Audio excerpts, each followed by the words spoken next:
everyone, I'm Hilary Chin. Thank you all so much for coming and watching this lesson. Please, if you are watching on Facebook, you can move to YouTube by clicking that link above my head there to see the full version of this video, okay? Of course, today we'll be teaching you part 4 of our video on how to use XL form to design a Kobotoolbox survey. And today we are going to be focusing on constraints and constraint messages. This is very important. Many times when you design your form, there are several criteria that you want to put in place to clean your data while you collect data. Remember that data is a growing need. In terms of humanitarian, in terms of development, data is a growing need.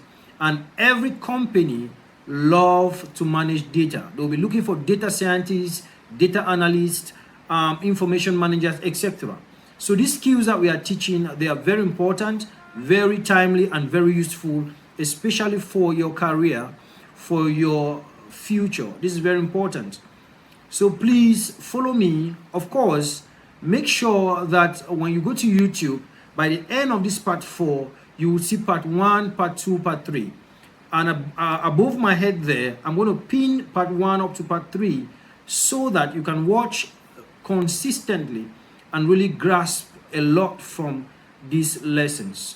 Let's jump in there. Let me show you what I mean. So guys, this is part 4 of our form. All the other codes you see are from part 1 right up to part 3, okay?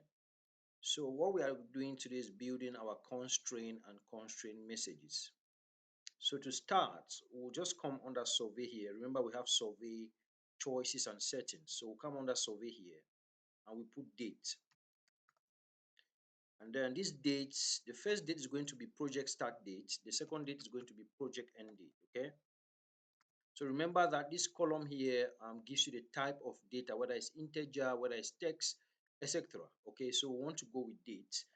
And then here also we want to go with integer because we'll be looking at the age of the child as well. For instance, let's say we're giving out this survey for to take data from children, okay, or about children.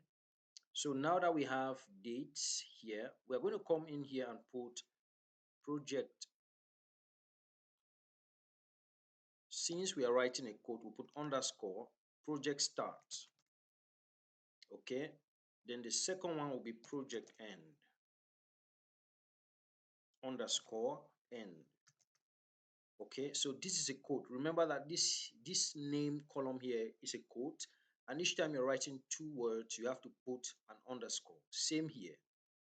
Always take note of this. Okay, so here now we are going to come here and put label. This is what will appear on our form: project start date.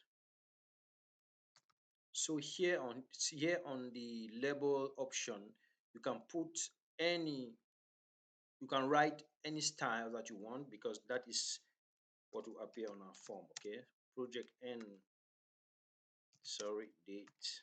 Perfect. And then here now, we want to put the integer. We want to talk about the age of the child. We want to say age of child. Perfect. And then we save.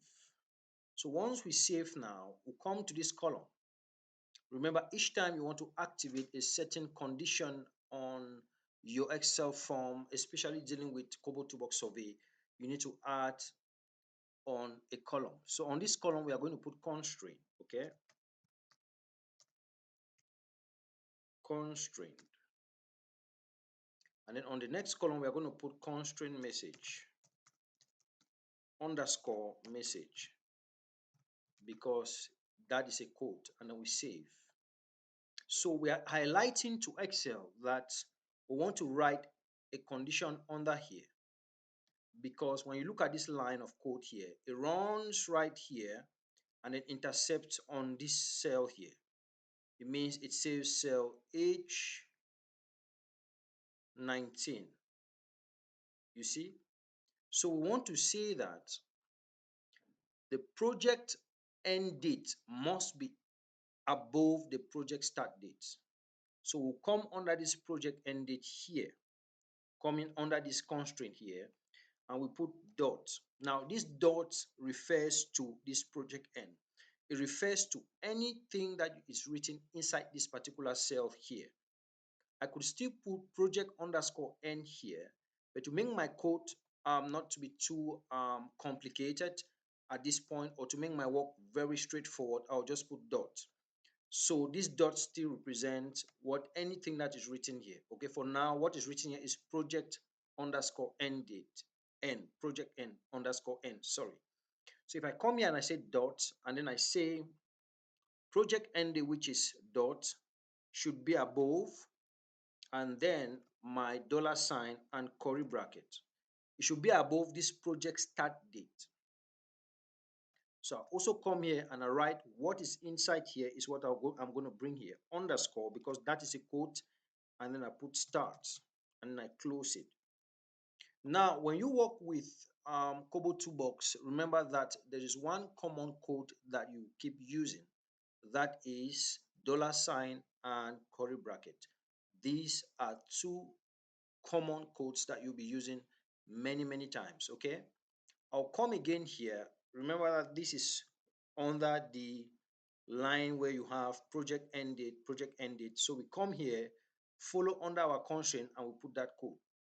We come now under integer where we are asking the name of the child, and then we come again and we say dot. Remember, this dot represent this age. Okay, I could still write age here. I could still say age, and it has to be spelled the same way it is spelled here because it is referencing this particular item inside here. Remember that. So I'll say age should be above 12. Okay, so it's a condition that I've given. So it's like setting a validation criteria saying that this is what you want to see on this form. So let's go back and test this form. I think we saved it. It's an Excel form with many S's, and then we submit. So we submit. This is the system of ODK where we use to test our forms to make sure that they are well designed before we upload inside Kobotoolbox system. So let's give it some time to test and review the form, and then we see how it looks.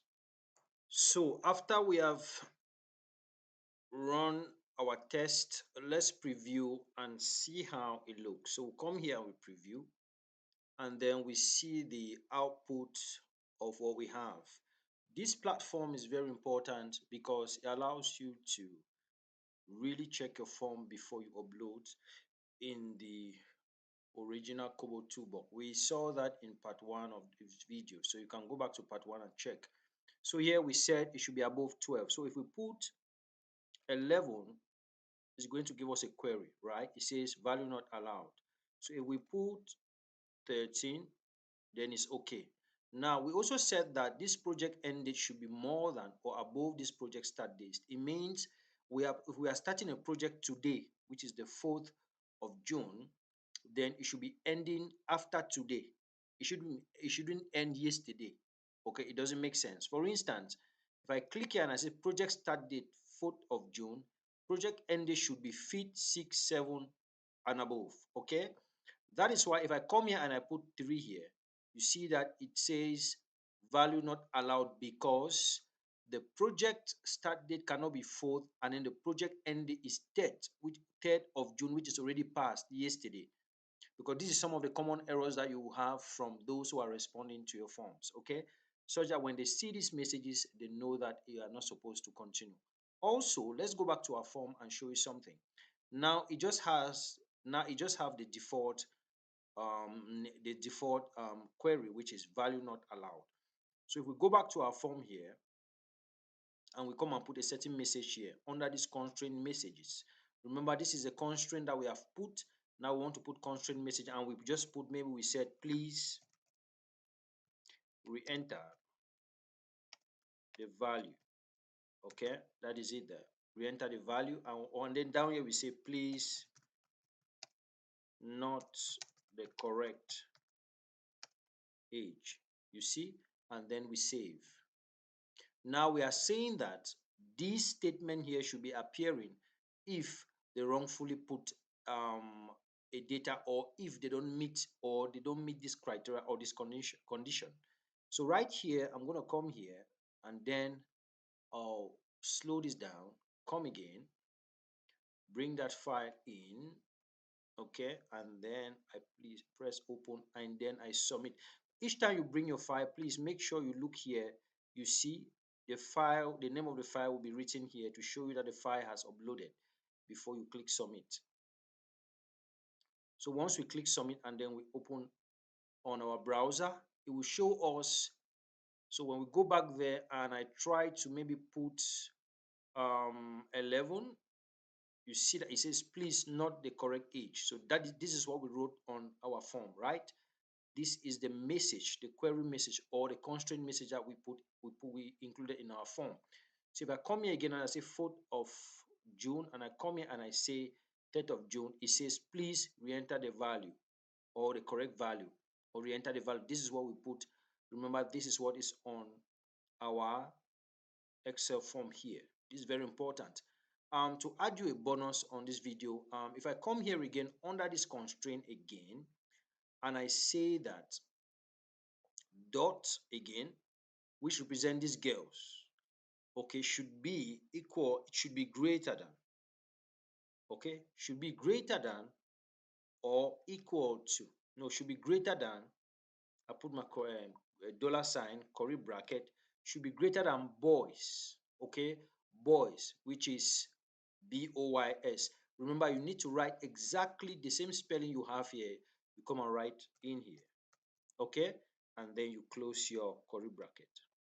That is it. And then you say that on the constraint message, you say please wrong value. You see, and then you save. Okay, if you come back here now and then you re-enter that form here and we test it to see how it looks, and then we submit. Once we submit and then we preview and go exactly around that age, we have said that girls should be above or greater than boys. Let's go back to our Excel sheet and see. We said dot girls, which represent these girls, this dot here, which represent these girls here, should be greater than boys, okay? So if that criteria is not met, then we'll get a query message. So here now we say boys, we say 5, and then we come here and we say 5. You see, it's a please wrong value because remember our criteria was that it should be greater than. So now that error is not there. Okay, so this is just to be flexible and show you that you can put your constraint and constraint messages anywhere around your form, but there are some policies or there are some rules that you have to follow. Like here, you saw that I have to come down here to the last value here between the boys and the girls. I have to come down to this value and set my constraint message and then play around it here. The same here, we saw that on the start date and end date, I have to come right down to the end date and then set the value that includes the start date. Okay, this is very, very important. So guys, I think this is part 5. Part 4, sorry. We are going to be moving to part 5. So please subscribe and stay tuned. Thank you. Hello, thank you all so much for coming and watching my YouTube. Please do well to subscribe, do well to share, do well to like, and of course, comment down below those things you think that we should talk about, those things you think that we should teach on this YouTube channel. Thank you all so much. It was an amazing time spending with you and learning together. Please see you on another video. Ciao, ciao.